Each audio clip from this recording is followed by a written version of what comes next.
সাগরের মাঝখানে শুধু হাবুডুবু করতেছে। মালদ্বীপের যে নৌকার মাঝিগুলো ছিল, গভীর মনোযোগ, মালদ্বীপের নৌকার মাঝিগুলো বলতেছে, দেখো তো দূরে দেখা যায় ছোট্ট একটা বালক, এত সুন্দর চেহারা, এত সুন্দর চেহারা।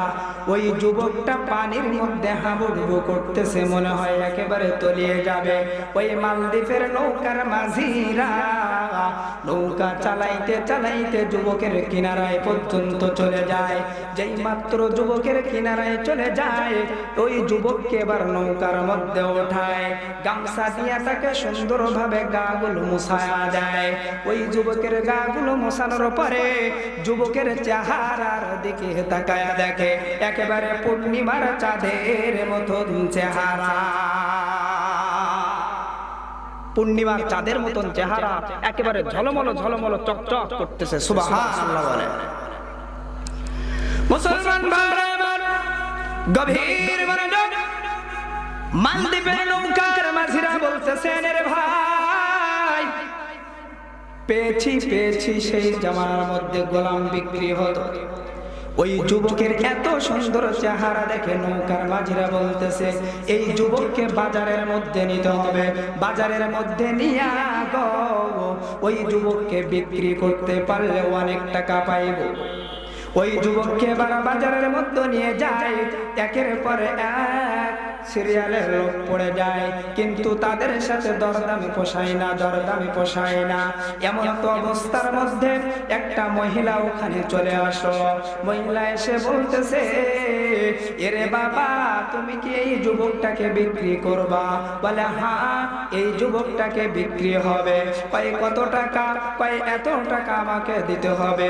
ওই মহিলা ডাক দিয়ে কয়, বাবা টেনশন করো না, টেনশন করো না, যত টাকা লাগে তত টাকা আমি তোমাদেরকে দিয়া দিচ্ছি, বিদায় এই যুবকটাকে আমার দিয়া দাও।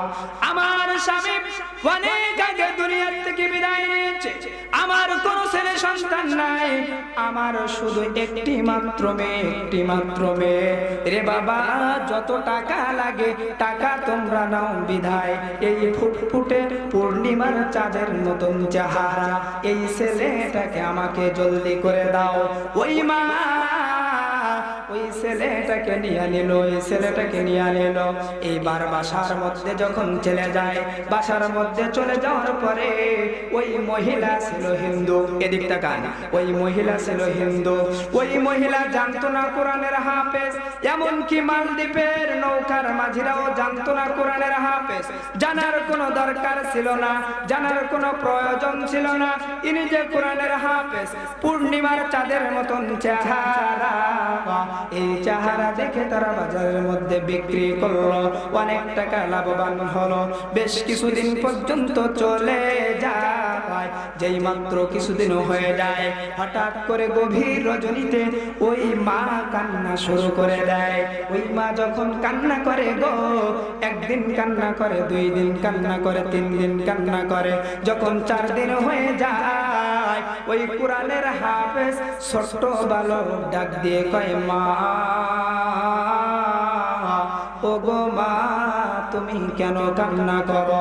আমি একদিন দেখেছি, 2 দিন দেখেছি, 3 দিন পর্যন্ত দেখেছি, আপনি অটোমেটিক ভাবে কান্না করতে আছেন, অটোমেটিক ভাবে কান্না করতে আছেন, কেন কান্না করেন আপনি? আমি একটু জানতে চাই, আমি একটু জানতে চাই। না বাবা, তোমার জানার কোনো প্রয়োজন নাই, আমি যে কেন কান্না করি এটা জেনে তোমার কোনো লাভ হবে না।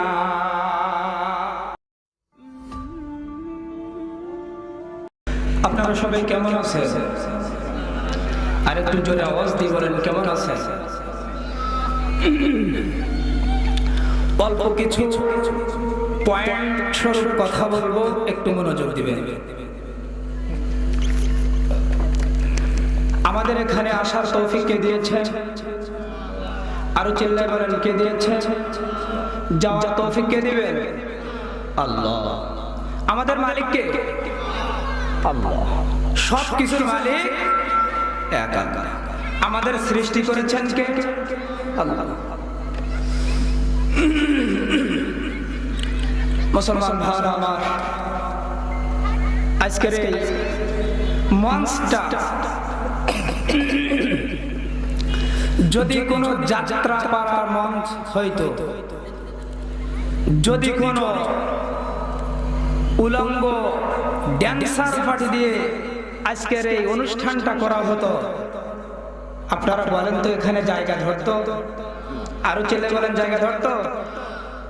আজকের কোরআন হাদিসের মজলিস বিধায় কোনো মানুষ এখানে আসতেছে না। এই জন্য মুসলমানদের কপাল পড়ে। আজকে আমরা মুসলমান, ইহুদি নাস্তিক বেঈমানদের দালাল। কথা বলেন ঠিক না বেঠে? আরো চিল্লে বলেন ঠিক কিনা? আজকের মুসলমান এই জন্য মার খায়। ইহুদি নাস্তিক মুশরিক এদেরকে দালালি করতে করতে করতে করতে মুসলমানদের মাথা একেবারে নাস্তিকদের পায়ের নিচে চলে গেছে। কথা বলেন ঠিক না বেঠে? মুসলমান ভাইরা আমার, আল্লাহর নবী দ্বীনের দাওয়াত দিয়েছেন, ইসলামের পতাকা বিজয়ী করেছেন মুহাম্মদ রাসূলুল্লাহ সাল্লাল্লাহু আলাইহি ওয়াসাল্লাম। তখন তো সামান্য কিছু মুসলিম ছিল, আর বর্তমান সময়ে আস্তে আস্তে আস্তে আস্তে এখন ঘরে ঘরে হাফেজ, ঘরে ঘরে আলেম, ঘরে ঘরে মাওলানা, ঘরে ঘরে মুহাদ্দিস। কথা বলেন ঠিক কিনা? কিন্তু এরপরও কুরআন এবং হাদিসের মাহফিল যে জায়গাগুলোতে হয়, আমি দেখি যে এই জায়গাগুলোতে কোনো মানুষ নাই। কতদিন বাঁচবেন? কথা বলেন, কতদিন বাঁচবেন? এটা চিরস্থায়ী থাকার জায়গা? এটা চিরস্থায়ী থাকার জায়গা? এটা চিরস্থায়ী থাকার জায়গা। এখান থেকে একদিন বিদায় নিয়ে আমাদের অন্ধকার কবরে চলে যেতে হবে। সেই দিন শুধু আমাদের সাথে থাকবে আল্লাহ পাক রব্বুল আলামিনের পবিত্র কুরআন। আপনি যেগুলো আমল করেছেন ওই আমলটা আপনার সঙ্গে যাবে। আপনার প্রাণ এর স্ত্রী যাবে না, আপনার বাবা যাবে না, আপনার মাও যাবে না। আপনি কষ্ট করে যে সন্তানকে লালিত পালিত করেছেন, এই সন্তানও আপনার সঙ্গে যাবে না। যাবে কোন পর্যন্ত? কবরের পার পর্যন্ত। কবরে আপনাকে নামায়া ওখানে দাফন করে মাটি চাপা দিয়ে চলে আসবে। ওর ডেট হলো ওই পর্যন্ত। এরপরে বাসবাগানে অন্ধকার কবরে চিরস্থায়ীভাবে জীবন যাপন একমাত্র আপনাকে করতে হবে। কথা বলেন ঠিক কিনা? কথা ভুল বললাম? আরো জোরে বললাম ভুল বললাম? এগুলো সঠিক, কিন্তু আজকের মুসলমান কোথায়? আমি তো দেখতেছি যারা আসছে অটোমেটিক ভাবে তো তারা দেখি 5 ওয়াক্ত নামাজ পড়ে, অথচ যারা নামাজ কালাম পড়ে না, খেয়াল করবেন কিন্তু আমি পয়েন্ট ধরে কথা বলতেছি। বেজার হচ্ছেন নাকি? রাগ করতেছেন? যারা নামাজ পড়ে না এরা শুধু বলে কি এত ঘন ঘন ঘন ঘন ঘন ঘন মাহফিল দিয়ে লাভ হইব নাকি? কথা বলেন, এত ঘন ঘন মাহফিল দিয়ে লাভ হইব কি? এ কথাটা বলে কারা? এ কথাটা বলে যারা নামাজ পড়ে না। এরাই বলে, এরে বাবা তুমি নামাজ পড়ো, তাহলে তো মাহফিলের প্রয়োজন হয় না। কিন্তু বিশ্বনবী মুহাম্মদ রাসূলুল্লাহ কুরআনের দাওয়াত দিয়েছেন, এক আল্লাহ পাক রব্বুল আলামিন একাত্মবাদের দাওয়াত দিয়েছেন। যতদিন পর্যন্ত দুনিয়ায় বাঁচব ততদিন পর্যন্ত ইসলামের দাওয়াত দিয়ে যাব। কোন নাস্তিক বেঈমান মুশরিক যদি বিশ্বনবী মুহাম্মদ রাসূলুল্লাহ সাল্লাল্লাহু আলাইহি ওয়াসাল্লামের নামে কটূক্তি করে, ব্যঙ্গ করে, সেই সমস্ত নাস্তিক বেঈমানদের জিভ টেনে ছিঁড়ে ফেলতে হবে। কে কে রাজি আছেন দুই হাত তুলে দেখিয়ে দেন। নারায়ে তাকবীর! আর জোরে নারায়ে তাকবীর! আল্লাহ কবুল করুক, সকলে বলে আমিন। মুসলমান ভাইরা আমার, কোরআনের পাওয়ার আছে না নাই? আরো চিল্লাই কোন আছে না নাই? কোরআন এখান থেকে ১৫০০ বছর আগেও ছিল, সেই জামানায় ফেরাউন ছিল। কি কোন ছিল কিনা? সেই জামানায় ফেরাউন ছিল কিনা? কোরআন এখানে ১৫০০ বছর আগেও ছিল, সেই জামানায় নমরুদ ছিল কিনা? কথা বলেন ছিল কিনা? কিন্তু তারা পাঙ্গা নিছে, লড়ছে, পারছে পারে নাই। এখনো পর্যন্ত শক্তিশালী ধরে আছে কে? এক আল্লাহ পাক রব্বুল আলামিনের কোরআন। বলুন ঠিক কিনা? এই কোরআন কিয়ামত পর্যন্ত কোরআনের সাথে যে পাঙ্গা নেবে সে অটোমেটিক ভাবে নিজের ইচ্ছায় ধ্বংস হয়ে যাবে। এটা হলো কোরআনের মুজিজা। মুসা আলাইহিস সালাতু ওয়াস সালাম যখন ফেরাউন অটোমেটিক ভাবে আপনার বলতে লাগলো যে মুসা কি করে? জাদু করে। কি করে? জাদু করে। এরপরেও যখন তারা সাপ ছাড়াছাড়ি করলো, আল্লাহ পাক রব্বুল আলামিন জিবরাইল আলাইহিস সালাতু ওয়াস সালাম দিয়ে পাঠিয়ে দিলেন, হে মুসা তুমি কি করো? তোমার হাতের লাঠিটাকে জমিনে ছেড়ে দাও। কোথায় ছেড়ে দাও? জমিনে ছেড়ে দাও। ওই লাঠি কি হয়ে যাবে? সাপ হয়ে যাবে। আর ফেরাউন সে জাদুকরী সাপ, হাজার হাজার হাজার সাপ ছেড়ে দিচ্ছে, কিন্তু মুসার এক সাপে সব অটোমেটিক ভাবে গেলে ফেলতেছে। কথা ঠিক কিনা? এক সাপে সব ধ্বংস করে দিচ্ছে। মুসলমান ভাইরা আমার, এটা হলো কোরআনের পাওয়ার, কোরআনের শক্তি। আল্লাহ পাক রব্বুল আলামিন পবিত্র কোরআনুল কারীমে ইরশাদ করেন, ওয়াকুদুহান নাস ওয়াল হিজারা।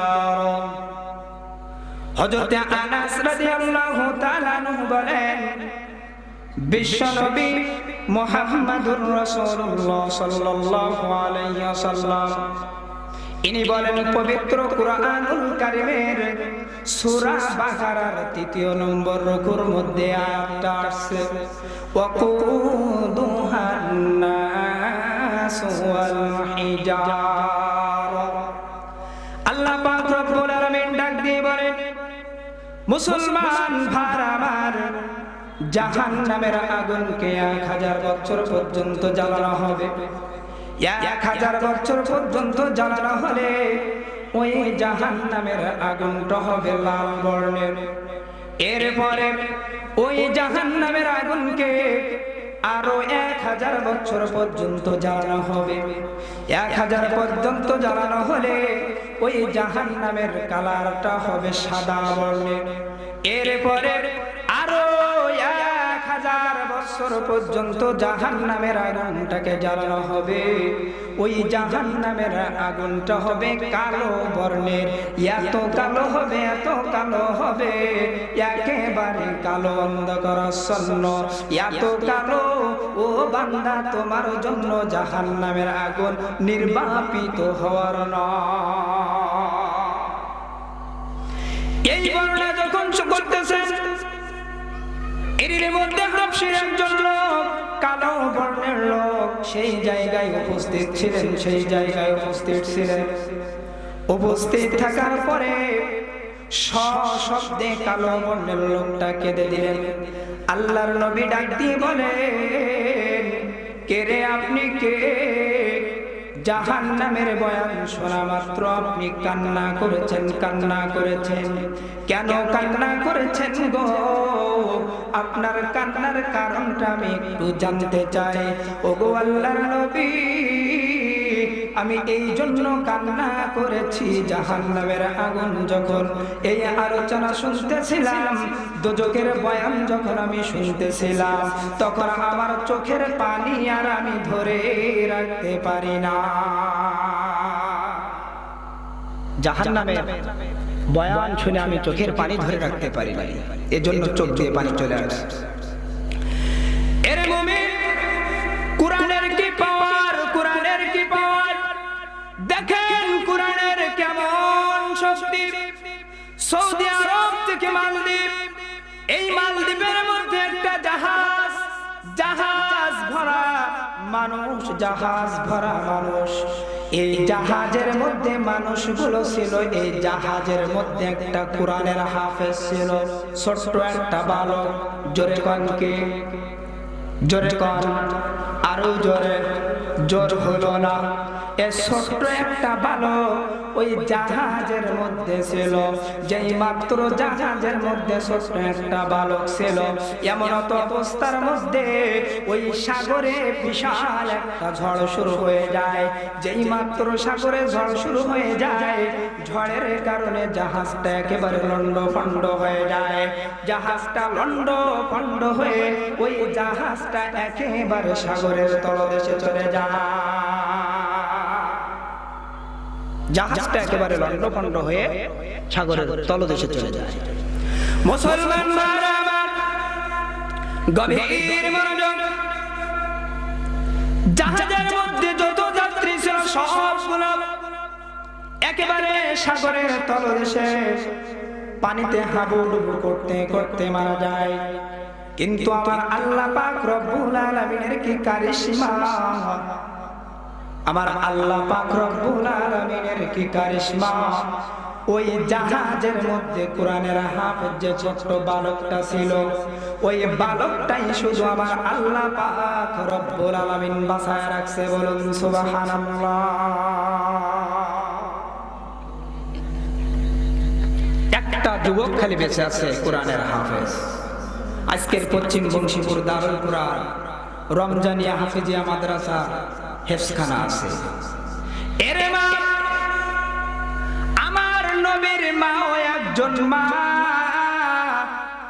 এরে আমার মাও একজন মা, আমাদের ইমাম সাহেব হুজুরের মাও একজন মা। এরে মা, তোমার মনটা কি চাই না তোমার ছেলেকে তুমি কোরআনের হাফেজ বানাও, কোরআনের হাফেজ বানাও? এরে মা, তোমার মনটা কি চাই না তোমার ছেলেকে তুমি একটু আলেম বানাও? তুমি হাফেজের মা হয়ে দুনিয়া থেকে বিদায় নাও, তুমি একজন আলেমের মা হয়ে দুনিয়া থেকে বিদায় নাও। বেশি কিছু চাওয়া না, বেশি কিছু চাওয়া না। আমার ওই হাফেজ ছাত্র, আমার হাফেজ ছেলে, ওই আমার আলেম ছেলে কোনো কিছু না করলেও সপ্তাহে শুক্রবার জুমার নামাজ পড়ে অন্তত কবরের পাশে দাঁড়াইয়া দুইটা হাত উঁচু করে আমার আল্লাহ পাকের কাছে বলবে। সবাই বলেন রব্বির হামহুমা কামা রব্বায়ানি সগীরা, রব্বির হামহুমা কামা রব্বায়ানি সগীরা। মুসলমান ভাইরা আমার, কোরআনের হাফেজ সাগরের মাঝখানে শুধু হাবুডুবু করতেছে। মালদ্বীপের যে নৌকার মাঝিগুলো ছিল, গভীর মনোযোগ, মালদ্বীপের নৌকার মাঝিগুলো বলতেছে, দেখো তো দূরে দেখা যায় ছোট্ট একটা বালক, এত সুন্দর চেহারা, এত সুন্দর চেহারা। ওই যুবকটা পানির মধ্যে হাবুডুবু করতেছে, মনে হয় একেবারে তলিয়ে যাবে। ওই মালদ্বীপের নৌকার মাঝিরা নৌকা চালাইতে চালাইতে যুবকের কিনারায় পর্যন্ত চলে যায়। যেই মাত্র যুবকের কিনারায় চলে যায়, ওই যুবককে এবার নৌকার মধ্যে ওঠায়, গামছা দিয়া তাকে সুন্দরভাবে গাগুলো মুছায়া দেয়। ওই যুবকের গাগুলো মোছানোর পরে যুবকের চেহারার দিকে তাকায়া দেখে একেবারে পূর্ণিমার চাঁদের মতন চেহারা, পূর্ণিমার চাঁদের মতন চেহারা, একেবারে ঝলমল ঝলমল চকচক করতেছে। সুবহানাল্লাহ বলে। মুসলমান ভাইরা আমার, গভীর মনোযোগ। মালদ্বীপের নৌকার মাঝিরা বলতেছেন, রে ভাই, পেয়েছি পেয়েছি সেই জামানার মধ্যে গোলাম বিক্রি হতো। ওই যুবকের এত সুন্দর চেহারা দেখে নৌকার মাঝিরা বলতেছে, এই যুবককে বাজারের মধ্যে নিতে হবে, বাজারের মধ্যে নিয়ে গো, ওই যুবককে বিক্রি করতে পারলে অনেক টাকা পাইব। ওই যুবককে বাজারের মধ্যে নিয়ে যায়, একের পরে এক সিরিয়ালের লোক পড়ে যায়, কিন্তু তাদের সাথে দরদামি পোষায় না, দরদামি পোষায় না। এমন তো অবস্থার মধ্যে একটা মহিলা ওখানে চলে আসো। মহিলা এসে বলতেছে, এরে বাবা, তুমি কি এই যুবকটাকে বিক্রি করবা? বলে হ্যাঁ, এই যুবকটাকে বিক্রি হবে। কয় কত টাকা? কয় এত টাকা আমাকে দিতে হবে। ওই মহিলা ডাক দিয়ে কয়, বাবা টেনশন করো না, টেনশন করো না, যত টাকা লাগে তত টাকা আমি তোমাদেরকে দিয়া দিচ্ছি, বিদায় এই যুবকটাকে আমার দিয়া দাও। আমার স্বামী অনেক আগে দুনিয়ার থেকে বিদায় নিয়েছে, আমার কোনো ছেলে সন্তান নাই, আমার শুধু একটি মাত্র মেয়ে, একটি মাত্র মেয়ে। রে বাবা, যত টাকা লাগে টাকা তোমরা নাও, বিধায় এই ফুটফুটে পূর্ণিমার চাঁদের মতন চেহারা এই ছেলেটাকে আমাকে জলদি করে দাও। ওই মা ওই ছেলেটাকে নিয়ে নিল, ওই ছেলেটাকে নিয়ে নিল। এইবার বাসার মধ্যে যখন চলে যায়, বাসার মধ্যে চলে যাওয়ার পরে ওই মহিলা ছিল হিন্দু। এদিক তাকান, ওই মহিলা ছিল হিন্দু। ওই মহিলা জানতো না কোরআনের হাফেজ, এমনকি মালদ্বীপের নৌকার মাঝিরাও জানতো না কোরআনের হাফেজ। জানার কোনো দরকার ছিল না, জানার কোনো প্রয়োজন ছিল না। ইনি যে কোরআনের হাফেজ, পূর্ণিমার চাঁদের মতন চেহারা, এই চেহারা দেখে তারা বাজারের মধ্যে বিক্রি করলো, অনেক টাকা লাভবান হলো। বেশ কিছুদিন পর্যন্ত চলে যায়, যেই মাত্র কিছুদিন হয়ে যায়, হঠাৎ করে গভীর রজনীতে ওই মা কান্না শুরু করে দেয়। ওই মা যখন কান্না করে গো, একদিন কান্না করে, 2 দিন কান্না করে, 3 দিন কান্না করে, যখন 4 দিন হয়ে যায়, ওই কোরআনের হাফেজ ছোট্ট বালক ডাক দিয়ে কয়, মা ও গো মা, তুমি কেন কান্না করো? আমি 1 দিন দেখেছি, 2 দিন দেখেছি, 3 দিন পর্যন্ত দেখেছি, আপনি অটোমেটিক ভাবে কান্না করতে আছেন, অটোমেটিক ভাবে কান্না করতেই আছেন, কেন কান্না করেন আপনি? আমি একটু জানতে চাই, আমি একটু জানতে চাই। না বাবা, তোমার জানার কোনো প্রয়োজন নাই, আমি যে কেন কান্না করি এটা জেনে তোমার কোনো লাভ হবে না, তোমার জানার কোনো কি নাই, প্রয়োজন নাই। মা লাভ হোক কি না হোক এটা আমি বুঝবো, আপনি শুধু বলেন কেন কান্না করতেছেন।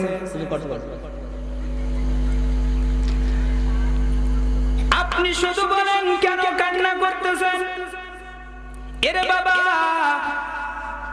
একটু মনোযোগ দিবেন, কোরআনের কেমন পাওয়ার, কোরআনের কেমন পাওয়ার। ওই মা বলতেছেন, বাবা শোনো গো, আমাদের দেশের বর্তমান সময়ের যে মন্ত্রী আছে, প্রেসিডেন্ট আছে, আমাদের দেশের মধ্যে বিশাল সিডর হয়। সিডর হওয়ার কারণে আমাদের এলাকাগুলো একেবারে লন্ডভন্ড হয়ে যায়, এলাকাগুলো একেবারে লন্ডভন্ড হয়ে যায়। আমার দেশের মন্ত্রী প্রতিটা বছর একটি করে যুবতী রমণীকে নিয়া, যুবতী মেয়েকে নিয়া, ওই যে সাগর পারে একটা রাম মন্দির আছে, ওই রাম মন্দিরের মধ্যে এই যুবতী সুন্দর দেখতে চেহারা এই মেয়েটাকে নিয়া ওই রাম মন্দিরের মধ্যে রেখে দেয়। আর রাত্র বেলায় জিন্নাতেরা এসে, দেব দানব গুলো এসে তারা ওই মেয়েটাকে খেয়ে ফেলে। সকালবেলা উঠে ওই মন্ত্রী তার প্রজাদেরকে নিয়া ওই লাশটা বাহির করে, যার লাশ তাকে ফিরায়া দেয়। এর বাবা, এই বছরে হলো আমার মেয়ের নামের তালিকা আসছে, আমার মেয়ের নামের তালিকা আসছে। এরে বাবা, আমার কোনো সন্তান নাই, একটা মাত্র মেয়ে, আমার স্বামী বহুদিন আগে, বাবা এজন্য তোমাকে খরিদ করে নিয়ে আসছে, কারণ আমার মেয়ে তালিকায় নাম আছে, আমি এটা জানি। ওই মন্ত্রী যখন আমার মেয়েকে নিয়ে যাবে, তখন আমি একেবারে একা হয়ে যাব। যখন আমি একা হয়ে যাব, বৃদ্ধা হয়ে যাব, আমার দেখার কোনো লোক হবে না, বিদায় তোমাকে খরিদ করে নিয়ে আসছি। এরে বাবা, আমার মেয়েকে নিয়ে যাই, যা, তোমাকে কোথাও যাইতে দিব না, আমার মেয়েকে নিয়ে যাই, যা। রাত্র যখন 12টা বাজে, মন্ত্রী প্রজাদেরকে পাঠায় দেয়, সৈন্যদল পাঠায় দেয়, যাও অমুক জায়গার মধ্যে চলে যাও, ওই জায়গার থেকে ওই সুন্দর মেয়েটাকে ধরে নিয়ে আসো। রাত্রবেলায় যখন চলে আসতেছে, ওই হাফেজে কুরআন ছোট্ট বালক বলতেছে, মা আপনি আর কান্না করবেন না, আপনি আর কান্না করবেন না, আপনি আর কান্না করবেন না। ওই ছেলেটা যে কোরআনের হাফেজ, এটা এখনো পর্যন্ত ওই হিন্দু মহিলাকে বলে নাই, ওই হিন্দু মহিলাকে বলে নাই, মা আপনি কান্না থামান, আর কান্না করবেন না, আমি যেটা ভাল বলি সেটা আপনি করবেন। আমার বোনকে আপনি সুন্দরভাবে বুঝাইয়া তার নানার বাড়ি পাঠায়া দেন, আমার বোন নানার বাড়ি যাইয়া সে পিঠা খায়, আর বোনের কয়েকটা সুন্দর সুন্দর জামা কাপড় রেখে দেন, ওই জামা কাপড় পরাইয়া আমাকে পালঙ্কের উপরে বসাইয়া রাখবেন। যখন ওই মন্ত্রী প্রজা পাঠা দেবে, যখন সৈন্যদল চলে আসবে, বলবেন আমার একটি মাত্র মেয়ে এই পালঙ্কের উপরে বসে আছে, আপনি এমন কায়দায় আমাকে দিয়া দিবেন। মা এবার ডাক দিয়ে বলে, বাবা আমার মেয়ে নিয়ে যাই যান, কিছুদিন পরে আমার মেয়েকে তো বিবাহ হয়ে যাবে, বিদায় সে তো আমার পাশে আর থাকতে পারবে না। বাবা আমি তোমাকে হারাতে চাই না, বাবা তোমাকে হারাতে চাই না। ও আমার মা, একটু কান খুলিয়া শোনো গো মা, মাইকের দিকে কানটা লাগা শোনো। ও আমার যুবক ভাইরা, দেখো কত কোরআনের পাওয়ার, কোরআনের পাওয়ার, এই কোরআনের পাওয়ার দিয়ে ছোট্ট বালক সিডুরকে বাঁচাইছে, বলুন সুবহানাল্লাহ। ওই ছোট্ট বালকের কথা অনুযায়ী মা তার মেয়েটাকে এবার নানার বাড়ি পাঠা দাও। ওই বালককে মেয়ের পোশাক পরায়া পালঙ্কের ওপরে রেখে দিল। পালঙ্কের ওপরে যখন রেখে দিল গো, এমন তো অবস্থার মধ্যে মন্ত্রী সৈন্যদল পাঠা গেল, সৈন্যদল চলে আসলো। ওই মেয়ের চেহারা দেখা তারা এত আনন্দ যে এত সুন্দর চেহারার মেয়ে আর জীবনে কোনোদিন দেখি না। ওই ছোট্ট বালককে যখন সৈন্যদল নিয়ে যায়, ওরা তো আনন্দে আত্মহারা হয়ে যাচ্ছে, এত সুন্দর চেহারার মেয়েকে জীবনে কোনোদিন দেখি নাই। মন্ত্রীর কথা অনুযায়ী এবার সাগর পাড়ে যে রাম মন্দিরে, ওখানে ওই বালককে রেখে দিয়েছে। মুসলমান ভাইরা আমার, যেই মাত্র ওই কোরআনের হাফেজ ছোট্ট বালককে রেখে দিয়েছে, ছোট্ট বালক এবার ডাক দিয়ে বলে, ও গো আল্লাহ, তোমার কোরআনের কেমন শক্তি, কোরআনের কেমন শক্তি। আমার সিনার মধ্যে 30 পারা কুরআনুল কারীম রয়েছে। আজকের প্রেসিডেন্ট মন্ত্রী আমাকে উঠায় নিয়ে আসছে, সিডর হবে। সাগরের মধ্যে যে জিন্নাতগুলো আছে, দেবদানবগুলো আছে, এই দেবদানবগুলো আমাকে খেয়ে ফেলবে, আমাকে খেয়ে ফেলবে। খাওয়ার পরে ওই সিডর নাকি বন্ধ হয়ে যাবে। আজকে আল্লাহ পাক রব্বুল আলামিন আমি কুরআনুল কারীম তেলাওয়াত করে ফুক দিয়া দেব, বাকি বিষয়টা আল্লাহ তুমি নিজে এই দেখে নিয়ে বলুন সুবহানাল্লাহ। মাই তালিবে মাওলা হো মেরে ইশকে নিরালা, बाजुल्ला जहां जिनके तजल्ली से उजाला, बाजुल्ला जहां जिनके तजल्ली से उजाला। मैं दरूद जहां गैर खुदा और नदारम, जुज़ियात खुदा ही सदी गुरकार नदारम, जुज़ियात खुदा ही सदी गुरकार नदारे। ওই যুবক মন্দিরের মধ্যে যাই নামাজটা বিছায়া 2 রাকাত সালাত আদায় করেছে। আর আমার আল্লাহ পাক রব্বুল আলামিনের কাছে 2টা হাত তুলে মুনাজাত করতে শুরু করলো। আর মন্দিরের জানালা দিয়ে দেখতে থাকলো যে ওদিক থেকে সিডর কখন শুরু হয়ে যায়, সিডর কখন শুরু হয়ে যায়। মুসলমান ভাইরা আমার, যেই মাত্র সিডর শুরু হয়ে যায়, ওই 30 পারা কোরআনের হাফেজ ছোট্ট বালক সূরা ইয়াসিন তেলাওয়াত করিয়া আল্লাহ পাক রব্বুল আলামিনের উপরে ভরসা করিয়া ওই সিডরের দিকে একটা ফুঁক মেরে দিল। আর সাথে সাথে ওই সিডর একেবারে ঠান্ডা হয়ে যায়। বলুন সুবহানাল্লাহ। মুসলমান ভাইরা আমার, গভীর মনোযোগ।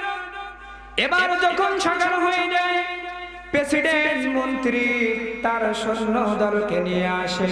এবার বলে, এ প্রজা যাও, ওই মন্দিরের গেটটা খুলে দেখো আর লাশটা বাহিরে করে নিয়ে আসো।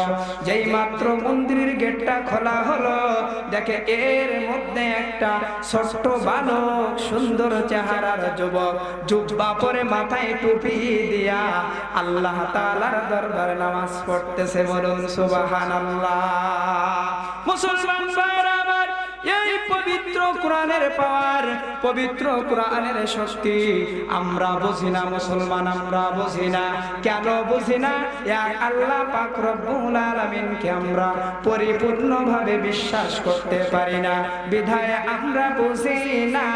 নাই আমার আল্লাহ পাকের যে কোরআনের পাওয়ার, ওই কোরআনের পাওয়ার দেয়া দুনিয়ার সমস্ত শক্তিকে এক জায়গায় করলে, আমার আল্লাহ তাআলার পবিত্র কোরআনের একটি আয়াতকে যদি এক জায়গায় করা হয়, তাহলে আসমান জমিন এক জায়গায় করে যে শক্তি হবে, তার সে কোটি কোটি কোটি গুণ শক্তি হলো আল্লাহ তাআলার কোরআনে। বলুন সুবহানাল্লাহ।